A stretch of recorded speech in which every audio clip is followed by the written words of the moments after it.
muledi bisedi mutina jali o mindina mene mamboa madingere wanguma naba kusiwuma jana da gendewe yangu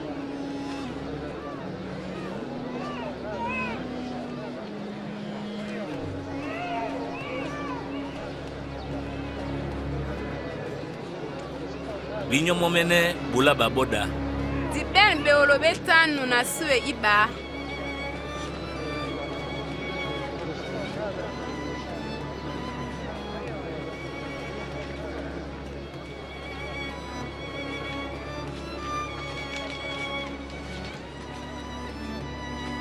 Bonambobe na sangolo batete Monu maneye obwidea Monu busise e wolo ominyangadu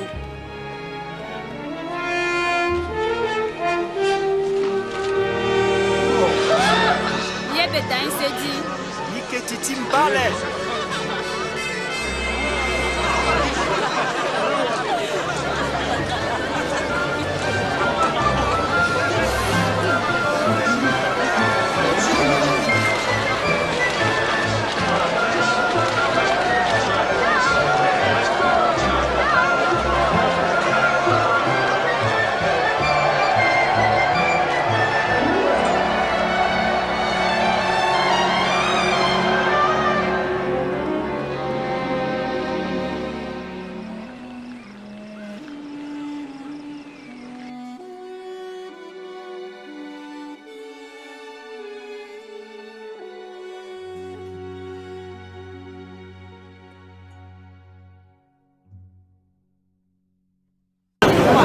Je voulais simplement témoigner sur une chose, c'est que je dis ici, à tous ceux qui veulent bien l'entendre, que le Christ était noir. Et moi qui suis blanc qui dis ça, quel intérêt j'aurais à le dire? Quel intérêt j'aurais à venir dire ici, à Barbès, que le Christ était noir, moi qui suis blanc? Je vais vous dire l'intérêt. L'intérêt que je reçois, c'est simplement l'amour de la vérité. Il n'y a que ça qui m'importe. Et de toute façon, sachez tous que cette vérité, elle passera. Elle passera quoi qu'il arrive. Vous serez tous obligés de reconnaître tôt ou tard que le Christ était noir, que tous les patriarches, que tous les personnages bibliques, de Genèse à Apocalypse, étaient tous des noirs. Du premier homme qui était Adam, celui que vous appelez Adam, jusqu'au Christ, que vous appelez Jésus, c'était des noirs qui ont été blanchis consciemment par le Vatican pour plonger le peuple le plus grand du monde, c'est-à-dire le peuple noir, dans l'ignorance. Et quel est l'intérêt maintenant que le peuple noir soit plongé dans l'ignorance? C'est que maintenant, on va prendre en Afrique toutes les richesses, toute l'électricité qui chauffe vos radiateurs, tous les sens qui font avancer vos voitures. Ça vient d'où? Ça vient de l'Afrique. Sans l'Afrique, la France n'est rien. Mon frère a énoncé une vérité. La Bible relate l'histoire du peuple noir. Christ, le Christ, celui que l'on nomme Jésus, qui est représenté dans cet édifice-là. Tout le monde aime les édifices. Ce Christ-là, il appartenait au peuple noir. Quand on prend le personnage de Samson, dans la Bible, il est dit que sur la route, il a croisé un lion qu'il a déchiré. Est-ce que vous voyez des lions passer en Palestine sur les routes? Il n'y en a pas. On dit que le premier homme a été tiré du limon de la terre. Le limon est noir. Noir. La race élue, originelle, est noire. Le peuple authentique, originel, est noir. Aussi plus tard, le salut a été ouvert à quiconque a suffisamment d'amour pour la vérité. Parce que ce qui est en jeu, c'est l'amour de la vérité.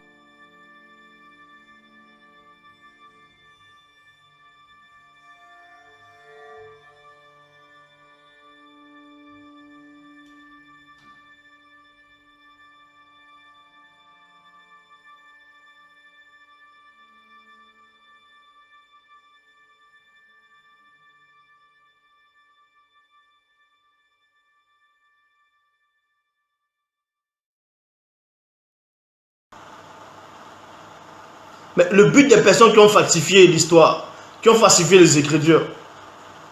Mais c'était pour contrôler.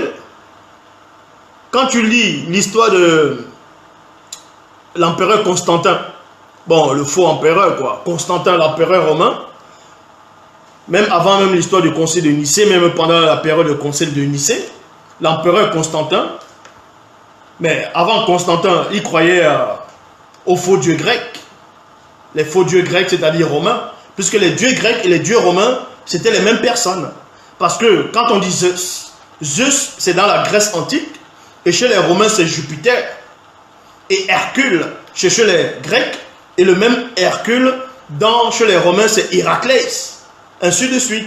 Donc, à un moment, les chrétiens, bon, pas les chrétiens, ce qu'on appelle les païens c'était toujours des Grecs, ils ont commencé à adorer une certaine divinité.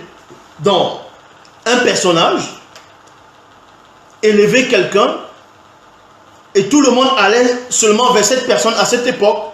Et c'est là où les Romains, le Constantin a dit, mais attends, c'est qui cette personne-là? Mais cette personne-là, on ne le nommait pas. Mais c'était quand même toujours l'histoire de Dionysos, Attis, ainsi de suite. Même Osiris, c'était toujours le même personnage qu'à ce moment, au temps de Constantin, ils étaient en train d'adorer. Et Constantin a vu que les païens de cette époque élevaient, on va dire, selon eux, une autre personne, une autre forme de divinité, une autre personne. Donc, Constantin avait peur que si les dieux romains disparaissent, eux aussi, ils n'auront plus de pouvoir, parce qu'eux, ils contrôlaient. Donc, les gens religieux de cette époque, s'ils n'acceptaient pas la nouvelle personne qui venait, les nouvelles idées, aussi ils allaient disparaître. Ils ont juste pris ce que les païens ont élevé, ils ont transformé ça, ils ont dit c'est Jésus. Ils ont dit c'est Jésus. Ils ont dit non, on va prendre cette personne que les païens adorent, on va prendre cela, on va le récupérer, on va l'introduire dans nos récits falsifiés, et on va dire que c'est le Fils de Dieu. Et on va dire que c'est le Fils de Dieu. Qu'en même temps, c'est la Trinité, le Père, le Fils et le Saint-Esprit. C'est pour cela que, dans l'histoire des Romains, quand vous voyez le 220e pape, donc connu sous le nom de Paul III, a déclaré en 1548, n'ayant pu découvrir aucune preuve de la réalité historique de Jésus-Christ, de la légende chrétienne. Vous voyez, c'était une légende des chrétiens. Et ces chrétiens-là avaient pris ça chez les païens. Et les païens aussi avaient pris ça chez d'autres peuples. Et d'autres peuples ont pris ça au fur et à mesure. En gros, en fonction de l'époque, le personnage change juste de nom, il change de nom, il change de nom, il change de nom. Donc ici, là, on va l'appeler Dionysos. Là, on va l'appeler Bachuch, là, Attis, Bouddha, ainsi de suite, jusqu'à donner maintenant Jésus. Oh là là là là. Alors qu'au départ, c'était tout simplement Dieu qui savait. Dans Koudoumane 53, là, c'est le vrai Christ Dieu qui savait, lui-même qui parle. Il dit ici, dans le verset 60, car quelque temps après mon départ, apparaîtront dans chaque civilisation des récits mensongers de l'existence de faux Christ, issus de l'imagination corrompue de tous ceux qui ne connaissent point la vérité. Ils donneront des noms et croiront... Non, ils les donneront des noms qui seront connus à leur époque sous les appellations. Bon, il y a beaucoup de noms jusqu'à arriver à Jésus-Christ. Donc, Yesu, Yosua, ainsi de suite. Verset 63. Le faux Christ le plus influent à la manifestation du deuxième, à l'époque de la manifestation du deuxième, portera le nom de Jésus-Christ dans Yesu. Voilà, le vrai Christ a prophétisé sur moi à mon époque et voici ce qui est en train de se passer. L'Oba s'est encore glorifié. Par la manifestation de l'Oba, de la grâce de l'Oba, nous sommes ici pour manifester ce que notre grand frère, notre Mouledi, Zoulou Lassan, nous a confié, c'est-à-dire Bibel, le fruit de la connaissance, la véritable Bible, la seule véritable Bible, qui va effacer toutes les autres. Et nous en sommes convaincus. Et on est là, les frères et sœurs, dans cette conviction que la vérité va triompher, telle la lumière face aux ténèbres. Et donc nous allons plébisciter Bibel. Aujourd'hui, on a cet immense privilège, cet honneur de s'inscrire dans des œuvres de gloire qui glorifient le Père, que peu de gens connaissent, l'Oba. Donc, je vais passer la parole aux frères et sœurs si quelqu'un veut ajouter quelque chose.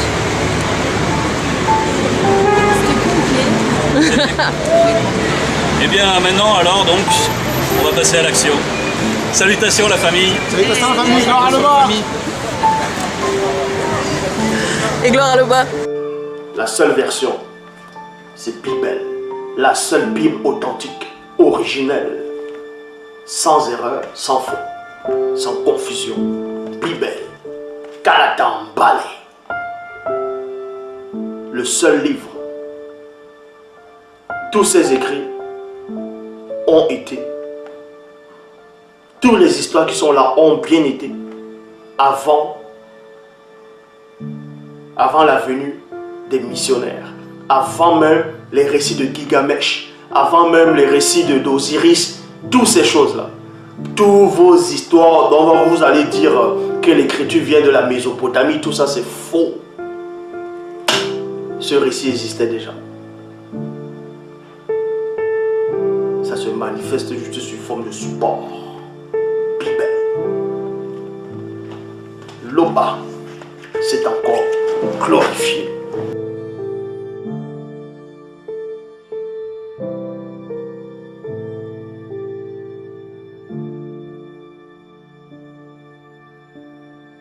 Thank you.